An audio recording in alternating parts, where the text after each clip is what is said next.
Assalamualaikum dan salam keluarga Malaysia. Bersama saya Fidaus Al-Rashid Idris dalam Berita Pagi Sarawak edisi Rabu 13 April. Dua wanita di Sarawak mengalami kerugian sebanyak RM314,000 selepas dipedaya sindiket Macau Scam. Menurut Ketua Jabatan Siasatan Jenayah Komersial Sarawak, Superintendent Maria Rashid, wanita pertama merupakan seorang juruwang syarikat swasta di Mukah. Dalam laporannya kepada pihak polis pada 9 April lepas, mendakwa kerugian RM174,000 selepas ditipu pihak yang mengaku diri mereka dari pos laju dan polis.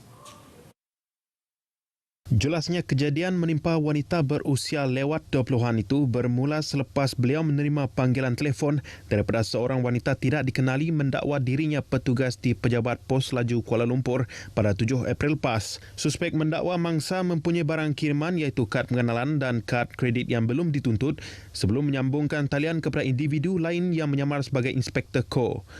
Inspektor itu mengatakan kad pengenalan mangsa telah digunakan seseorang untuk membuka akaun bank yang terlibat dengan kegiatan pengubahan wang haram dan meminta mangsa membuat sejumlah pembayaran bagi mengelakkan nama mangsa disenarai hitamkan. Superintendent Maria menyatakan sedemikian dalam satu kenyataan semalam. Menurutnya, suspek terus menakut-nakutkan mangsa dengan mengatakan mangsa mempunyai kaitan dengan kes jenayah melibatkan penama Long Kek Wee. Akibat panik dan keliru, mangsa kemudian telah membuat 31 kali transaksi pemindahan dengan nilai keseluruhan berjumlah lebih RM174,000 ke 4 akaun bank atas nama individu yang tidak dikenali di antara 7 April dan 9 April lepas. Mangsa mula menyedari ditipu apabila suspek masih menghubunginya dan meminta bayaran tambahan.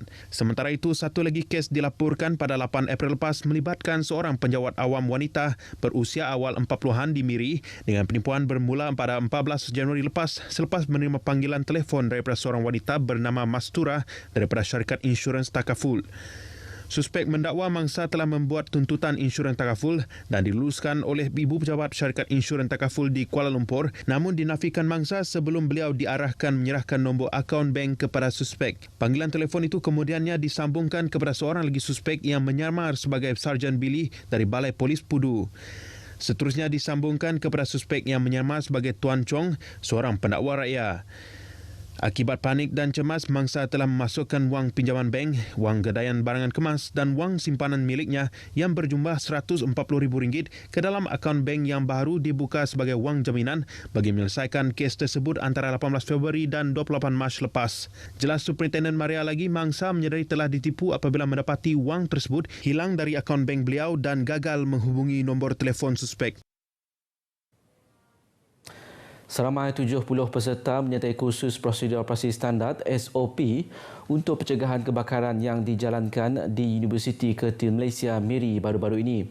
Kursus itu antara lain untuk memberi pendedahan kepada peserta tentang langkah-langkah pencegahan awal dan pemadaman kebakaran terbuka, khususnya di kawasan tanah gambut yang lebih mudah terbakar.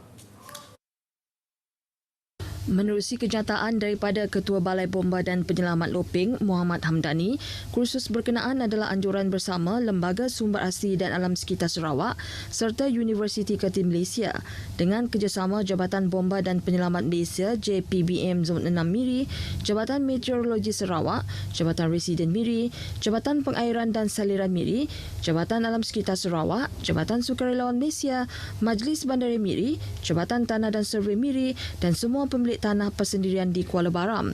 Sementara itu, Timbalan Kontroler Lembaga Sumber Asli dan Alam Sekitar Sarawak, Paul Bon Ferdinand Chamberlain ketika berucap berharap pelaksanaan SOP untuk pencegahan kebakaran akan membantu mengelak kejadian kebakaran melibatkan kawasan paya gambut daripada berulang.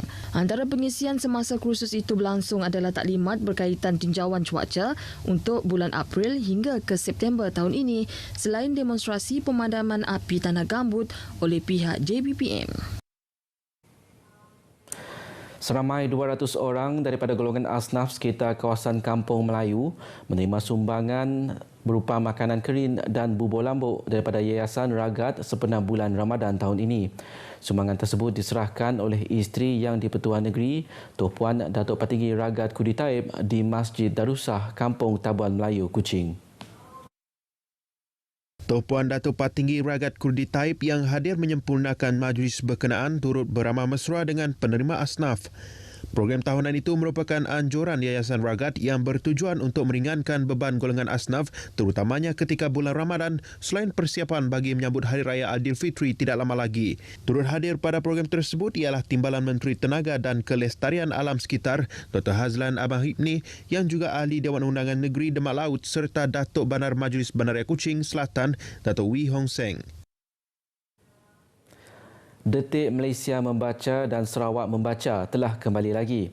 Yang merupakan program Jom Baca Bersama yang dilakukan serentak di seluruh Malaysia pada 21 April ini bertujuan memberi kesedaran dan memupuk minat membaca di kalangan masyarakat. Menurut kenyataan media daripada Pustakaan Negeri Sarawak, program Jom Baca Bersama 2022 ini bertemakan Bangkit Baca dan Syukur turut mendapat sokongan daripada Menteri Pembangunan Wanita, Kanak-kanak dan Kesejahteraan Komuniti Datuk Seri Fatimah Abdullah yang turut dijangka merasmikan program tersebut kelak. Program anjuran Pustaka Negeri Sarawak itu juga menyediakan pelbagai pengisian menarik kepada orang awam, antaranya adalah anugerah pengguna aktif, pertandingan sesi bercerita kanak-kanak, pertandingan menulis cerpen dan pelbagai aktiviti secara dalam talian yang akan diadakan secara langsung di Facebook rasmi Pustaka Negeri Sarawak bermula pukul 1 tengah hari hingga 4 petang. Justru masyarakat sekitar Bandaraya Kuching khususnya dialu-alukan untuk turut serta dalam program Jom Baca Bersama untuk 10 minit bermula pukul 11 hingga 11.10 pagi pada hari berkenaan walau di mana juga berada. Selain itu, kongsikan detik tersebut dengan memuat naik gambar dan video berserta hashtag Jom Baca Sarawak 2022, hashtag Sarawak Membaca. SME Corporation Malaysia atau SME Corp diminta untuk memberi lebih tumpuan terhadap pertanian moden di Sarawak. Pengarah SME Corp Sarawak, Faiz R. Sutarni berkata, itu permintaan daripada Premier Sarawak, Datuk Patinggi Tan Sri Abang Johari Tun Openg yang mahu sokongan difokuskan kepada penggiat industri kecil dan sederhana untuk memodenkan sektor pertanian. Jelasnya pertanian moden mempunyai peluang yang luas untuk diteroka dan mendatangkan manfaat yang menguntungkan. Memfokuskan kepada pertanian moden juga katanya selari dengan usaha Sarawak untuk menjamin food security sebagai negeri makmur.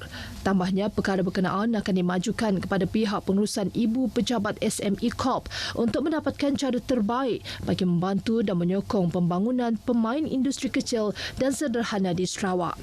Faiz R. Sutarji ditemui selepas mengadakan kunjungan hormat terhadap Premier Sarawak, Datuk Patinggi Tan Sri Abang Johari Tun Openg di Kuching.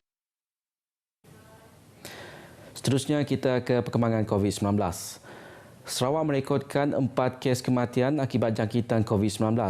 Jawatankuasa Pengurusan Bencana Negeri JPBN Sarawak dalam kenyataan media hariannya semalam memaklumkan 1 kes melibatkan seorang wanita yang berumur 61 tahun di Betong dilaporkan meninggal dunia pada 16 Mac lepas serta mempunyai sejarah komorbid. Manakala 3 kes lagi membabitkan seorang lelaki berumur 83 tahun di Siraman yang meninggal dunia pada 8 April manakala pada 9 April pula mencatatkan 2 kematian melibatkan wanita berusia 73 dan 67 tahun masing-masing di Sibu dan Sarike juga mempunyai sejarah komorbid. Sementara itu, JPBN juga memaklumkan Sarawak merekodkan 245 kes baharu COVID-19 semalam menjadikan jumlah kumulatif kes meningkat kepada 302,880.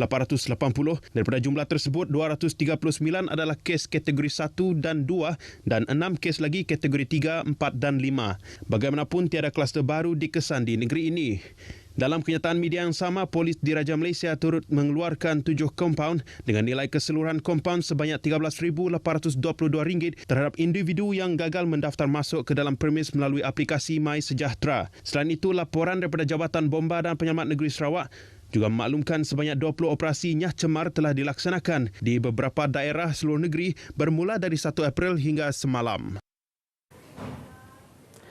Di Betong, rumah panjang Ban Ulu di Jalan Tanjung Asam yang mempunyai 11 pintu musnah dalam kebakaran semalam. Maklumat daripada Pusat Gerakan Operasi Bomba Sarawak memaklumkan pihaknya menerima panggilan kecemasan daripada orang awam pada pukul 10.20 pagi. Sepasukan bomba dari Balai Bomba dan Penyelamat Betong bersama sebuah jentera pemadam api dan sebuah kenderaan EMRS digerakkan ke lokasi kebakaran. Sejurus tiba di lokasi kejadian, rumah panjang 2 tingkat jenis tidak kekal itu telah musnah sepenuhnya. Pasukan bomba menggunakan sumber air dari pili bomba untuk memadamkan api. Turut musnah dalam kebakaran tersebut ialah sebuah kereta dan sebuah motosikal. Rumah panjang berkenaan mempunyai 38 penghuni dan kebakaran tidak melibatkan sebarang kemalangan jiwa atau kecederaan. Susulan daripada kejadian ini, sebuah pusat pemindahan sementara di Dewan Panglima Rentap dibuka bagi menempatkan penduduk yang terjejas. Sekian berita pagi Sarawak edisi Rabu 13 April. Keluarga Malaysia, meskipun kita telah lengkap divaksin dan diberikan beberapa kelonggaran, jangan kita leka, terus patuhi SOP bagi mengelak penularan dan jangkitan COVID-19. Dengan itu, saya Fidaus Rashid Idris. Sehingga berjumpa lagi. Assalamualaikum dan salam hormat.